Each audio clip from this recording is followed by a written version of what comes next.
বছরেও মুক্তিযুদ্ধের যে আকাঙ্ক্ষা, সাম্য, মানবিক মর্যাদা, সামাজিক ন্যায় বিচার নিশ্চিত করে একটা বৈষম্যহীন গণতান্ত্রিক রাষ্ট্র ব্যবস্থা বিনির্মাণ করা, সেটা কিন্তু 53 বছরে আমরা ওইভাবে পাইনি। ফ্যাসিস্ট শক্তির বিরুদ্ধে লড়াই সংগ্রামের মাধ্যমে পরিবর্তনটা স্থায়ী হতে হবে। রাজনৈতিক দলগুলো জন আকাঙ্ক্ষা পূরণের জন্য যে সংস্কারগুলো প্রয়োজন সেগুলো সরকারকে সহযোগিতা করবে। আজকের এই দিনে আমরা জাতির শ্রেষ্ঠ সন্তান বীর মুক্তিযোদ্ধাদের শ্রদ্ধার সাথে স্মরণ করছি। ধন্যবাদ জানাচ্ছি অন্তর্বর্তীকালীন সরকারকে যে তারা দলমত নির্বিশেষে বিভিন্ন শ্রেণী পেশার মানুষকে সম্পৃক্ত করে আজকে একটা অন্তর্ভুক্তিমূলক একটা জাতীয় প্রোগ্রাম করেছে। এখানে ব্যবসায়ী, রাজনীতিবিদ সবাই উপস্থিত ছিলেন এবং বিশেষ করে এই আন্দোলন সংগ্রামে আমরা জানেন যে গত 1.5 দশকে যে একটা ফ্যাসিবাদী সরকার ছিল, সেখানে বিরোধী দল করার কারণে কিন্তু আমাদেরকে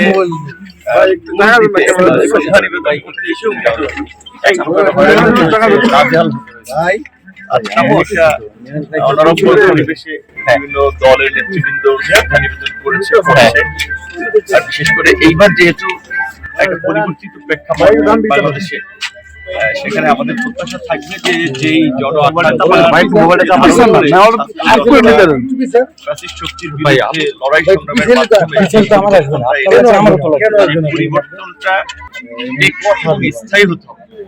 এই মুহূর্তে আমরা যেটা মনে করি যে গত 53 বছরেও মুক্তিযুদ্ধের যে আকাঙ্ক্ষা, সাম্য, মানবিক মর্যাদা, সামাজিক ন্যায় বিচার নিশ্চিত করে একটা বৈষম্যহীন গণতান্ত্রিক রাষ্ট্র ব্যবস্থা বিনির্মাণ করা, সেটা কিন্তু 53 বছরে আমরা ওইভাবে পাইনি। যার ফলে গোটা দেশের মানুষের একটা মুক্তিযুদ্ধের আকাঙ্ক্ষায় রাষ্ট্রকে নতুন করে বিনির্মাণের যে আকাঙ্ক্ষা তৈরি হয়েছে, সেটা অন্তর্বর্তীকালীন সরকার ধারণ করে সেটা বাস্তব রূপ দিবে।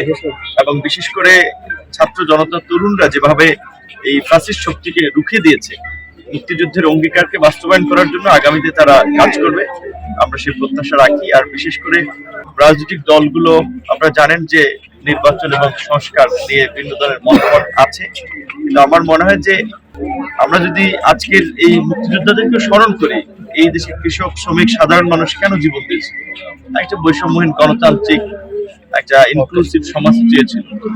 রাজনৈতিক দলগুলো কিন্তু বিভিন্ন সময় সেটা আসলে বাস্তবায়ন করে না বিভিন্ন কারণে। আজকে যেহেতু একটা বিশেষ পরিস্থিতিতে সকলের ঐক্যমতের ভিত্তিতে একটা অন্তর্বর্তীকালীন সরকার গঠিত হয়েছে, আমাদের প্রত্যাশা থাকবে রাজনৈতিক দলগুলো সেই সরকারকে সহযোগিতা করে জন আকাঙ্ক্ষা পূরণের জন্য যে সংস্কারগুলো প্রয়োজন সেগুলো সরকারকে সহযোগিতা করবেন এবং সরকার সেই লক্ষ্যে এগিয়ে যাবে।